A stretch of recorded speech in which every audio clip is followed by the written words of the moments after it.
Hello students, हम इस video में मैक्रो एनवायरनमेंट को स्टडी करने जा रहे हैं कि इंटरनेशनल बिजनेस एनवायरनमेंट के कौन कौन से घटक हैं और उन घटकों को हम स्टडी करेंगे मैक्रो एनवायरनमेंट में, जो कि इनडायरेक्टली अफेक्ट करता है किसी भी बिजनेस को। तो सबसे पहला आता है ज्योग्राफिक एनवायरनमेंट। ज्योग्राफिक एनवायरनमेंट को हम भौगोलिक वातावरण भी बोलते हैं। देखो, जो लोगों की नीड्स हैं वो सेम हो सकती हैं, लेकिन जो हमारी ज्योग्राफिक कंडीशंस है, जो क्लाइमेट है, जैसा मौसम है किसी जगह का, उसके हिसाब से लोगों की जो डिमांड है वो चेंज होती रहती है। जैसे कि अगर कोई कंपनी इंडिया में आकर अपने बिजनेस को सेटअप करना चाह रही है, और इंडिया में भी कौन से एरिया में आ रही है, नॉर्थन एरिया, नॉर्थ इंडिया में अगर वो आ रही है, तो नॉर्थ इंडिया में क्योंकि जो सर्दियां भी आती हैं और गर्मियां भी पड़ती हैं, ठीक है। तो यहां पर अगर वो कंपनी सिर्फ समर के क्लॉथ्स, मतलब जो गर्मियों के सीजन के कपड़े बेचने का काम करेगी, तो क्या वो बिजनेस अच्छे से चल पाएगा? तो इन चीजों के लिए हमें ज्योग्राफिक एनवायरनमेंट को स्टडी करना पड़ता है। अब ऐसे देश भी हैं जैसे कि अफ्रीका, जहां पर गर्मी बहुत पड़ती है, जहां पर जो एसीज है उनकी डिमांड ज्यादा रहेगी। अगर कोई कंपनी वुलन क्लॉथ, सर्दियों के कपड़े बना रही है, और वो वहां पर जाकर अपने बिजनेस को सेटअप कर रही है उस एरिया के लिए, तो क्या वो सही डिसीजन है? क्या वो सही फैसला है? नहीं। तो ज्योग्राफिक कंडीशंस है, जो ज्योग्राफिक इन्वायरमेंट है, जो भौगोलिक वातावरण है, वो बहुत इंपॉर्टेंट रोल प्ले करता है कि लोग किस टाइप का प्रोडक्ट वहां पर परचेज करेंगे। क्लियर है? तो जो हमारी जो भूगोल से रिलेटेड जो चीजें हैं, जैसे कि क्लाइमेट कैसा है वहां पर, टेम्परेचर कैसा रहेगा वहां पर, जो रेनफॉल है वो कितनी होती है, वहां पर नमी कितनी है, तो उन चीजों को हमें स्टडी करना किसी भी बिजनेस के लिए वो बहुत जरूरी हो जाता है जब वो अपने बिजनेस को इंटरनेशनल लेवल पर लेकर जा रहा है। नेक्स्ट आता है इकोनॉमिक एनवायरनमेंट, जिसको हम बोलते हैं आर्थिक वातावरण। आर्थिक वातावरण सबसे ज्यादा महत्वपूर्ण है, क्योंकि इसमें हम आर्थिक नीतियों को देखते हैं। आर्थिक कंडीशंस कैसी है, इकोनॉमिक कंडीशन कैसी है उस इकोनॉमी की, वहां पर लोगों की इनकम कितनी है, वहां पर लोगों का जो एक्सपेंडिचर, जो खर्चा करने का तरीका है वो कैसा है। अब हो सकता है दो देशों में के लोगों की जो इनकम है वो सिमिलर है, एक जैसी है, मगर एक देश की जो इकोनॉमिक इन्वायरमेंट है वो बहुत ज्यादा स्ट्रिक्ट है, वो ज्यादा लोन नहीं देता है लोगों को। वहां की जो मॉनेटरी पॉलिसी है, जो बैंकिंग सेक्टर है, वो इंटरेस्ट रेट ज्यादा चार्ज कर रहे हैं, वो ब्याज ज्यादा चार्ज करते हैं अगर किसी को वो लोन दे रहे हैं। तो ऑटोमेटिकली वहां के लोगों की जो कंजम्पशन पैटर्न होगा, वो खर्च करने का जो तरीका होगा, वो बहुत सोच समझ कर करेंगे। और दूसरे देश में जहां पर लोन्स बहुत इजीली मिल जाते हैं, बहुत आसानी से मिल जाते हैं, तो उस कंट्री के लोगों का जो खर्च करने का तरीका है वो बहुत ज्यादा लिबरल होगा, वो बहुत ज्यादा खुला होगा।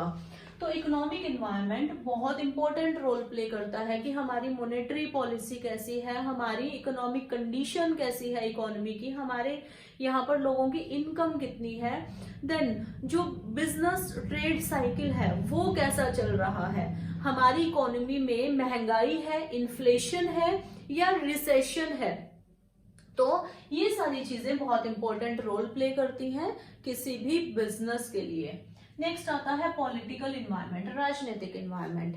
अब पॉलिटिकल इन्वायरमेंट किस तरीके से रोल प्ले करता है? देखो, हर एक जो बिजनेस यूनिट है वो ये चाहता है कि हम उस कंट्री में अपने बिजनेस को सेटअप करें या उस कंट्री में अपने बिजनेस को एक्सपैंड करें, बढ़ाएं, जहां की जो राजनीति है, जहां की जो अभी रूलिंग पार्टी है, जो अभी पावर में है, वो हमारा साथ दे। अगर उसकी नीतियां, उस पर्टिकुलर पॉलिटिकल पार्टी की नीतियां हमारे फेवर में नहीं है, उस बिजनेस के फेवर में नहीं है, तो वो वहां पर बिजनेस अपने सेटअप नहीं करना चाहेगी।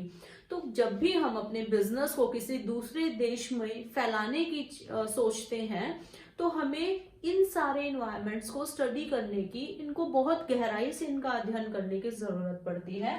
तो पॉलिटिकल स्टेबिलिटी हम देखते हैं कि ये तो नहीं है कि यहाँ पर सरकार बन रही है और फिर सरकार गिर रही है बहुत ही जल्दी, अपना टेन्योर ही कंप्लीट नहीं हो रहा है। इससे क्या होगा, अब मान लो पिछली जो सरकार है उसने कोई रूल्स एंड उसने कोई अपने वो बनाए हैं, पॉलिसीज बनाई है।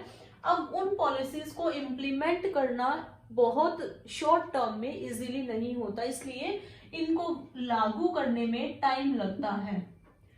और अगर वो उस टाइम में लागू नहीं हो पाती, क्यों नहीं हो पाती, क्योंकि दूसरी सरकार आ गई, दूसरी पार्टी आ गई है अब रूल में, तो वो क्या करेगी, पिछली जो पॉलिसीज बनी हुई है उनके ऊपर कोई काम नहीं करेगी और फिर अपनी नई पॉलिसीज, नई गाइडलाइंस बना लेंगी। तो इस तरीके से जो पॉलिटिकल इन्वायरमेंट है वो किसी भी बिजनेस को इनडायरेक्टली बहुत ज्यादा अफेक्ट करता है।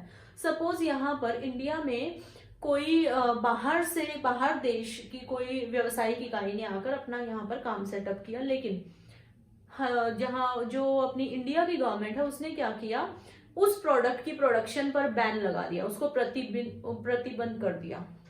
तो क्या हुआ, उस पॉलिटिकल इन्वायरमेंट की वजह से उसका बिजनेस बंद होने की कगार पर आ गया। सो पॉलिटिकल इन्वायरमेंट जो है वो बहुत इंपॉर्टेंट रोल प्ले करता है। नेक्स्ट आता है सोशियो कल्चरल इन्वायरमेंट, जो हमारा सामाजिक और सांस्कृतिक वातावरण है वो किस तरीके से रोल प्ले करता है। अब देखो, जो लोगों का रहने का ढंग है, जो लोगों का पहनने का तरीका है, जो लोगों का खान पान है, वो उनके रिलीजन, उनकी सोसाइटी, किस सोसाइटी में वो रह रहे हैं, वो किस कल्चर से बिलोंग कर रहे हैं, तो इन सब चीजों का प्रभाव पड़ता है। अब हम इंडिया में क्या बोलते हैं कि गाय जो है, गाय को हम एक देवता का दर्जा देते हैं, ठीक है। लेकिन जो वेस्टर्न कंट्रीज है वहां पर गाय की जो मांस है उसको खाने में यूज किया जाता है। तो सोशो कल्चरल इन्वायरमेंट इस तरीके से, जो हमारी खाने की हैबिट्स है, जो हमारा पहनने का तरीका है, इंडिया में नॉर्मली जो हमारी ड्रेसेस हैं वो क्या चलती है, साउथ इंडिया में साड़ी ज्यादा चलती है, जो हम अगर हम अपने कल्चर की बात करें, और नॉर्थ इंडिया में क्या ज्यादा चलते हैं, सूट्स वगैरह ज्यादा चलते हैं। तो जो कल्चर है उसके हिसाब से यहाँ के लोगों की डिमांड होगी। तो जो भी कंपनी सेटअप कर रही है अपना कोई भी बिजनेस किसी दूसरे देश में, तो उसको वहां के लोगों की जो कल्चर है, वहां की जो सोशियो कल्चरल इन्वायरमेंट है, वहां की जो सामाजिक और सांस्कृतिक वातावरण है, उसको स्टडी करने की आवश्यकता होती है। नेक्स्ट आता है टेक्नोलॉजिकल इन्वायरमेंट। अब किसी देश में बहुत ज्यादा हाई लेवल की टेक्नोलॉजी हम यूज कर रहे हैं, एडवांस्ड टेक्नोलॉजी को यूज कर रहे हैं, और हमारे पास जो टेक्नोलॉजी है वो इतनी ज्यादा बेहतर टेक्नोलॉजी नहीं है। तो क्या हमारा उस देश में जाकर अपनी पुरानी टेक्नोलॉजी के साथ काम करना बढ़िया रहेगा? नहीं, बिल्कुल भी नहीं। तो टेक्नोलॉजिकल इन्वायरमेंट है वो हमारे प्रोडक्ट को आउटडेटेड बना सकता है, हमारे प्रोडक्ट को पुराना बना सकता है। अगर हम किसी ऐसे देश में अपनी इकाई को लेकर जा रहे हैं, ऐसे देश में जाकर बिजनेस को एक्सपैंड कर रहे हैं जहां जो ऑलरेडी टेक्नोलॉजिकली एडवांस्ड नेशन है। नेक्स्ट आता है डेमोग्राफिक इन्वायरमेंट। डेमोग्राफिक इन्वायरमेंट जो वहां की जनसंख्या है उसके ऊपर डिपेंड करता है, मतलब जो पॉपुलेशन है,